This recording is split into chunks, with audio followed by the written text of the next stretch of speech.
Çabuk, çabuk, çabuk. Çabuk ol, yoksa gecikeceğiz. Çabuk ol, yoksa gecikeceğiz. Çabuk ol, yoksa gecikeceğiz. Çabuk olmak lazım, yoksa treni kaçıracağız. Çabuk olmak lazım, yoksa treni kaçıracağız. Çabuk olmak lazım, yoksa treni kaçıracağız.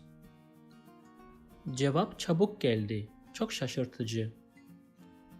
Cevap çabuk geldi, çok şaşırtıcı. Cevap çabuk geldi, çok şaşırtıcı.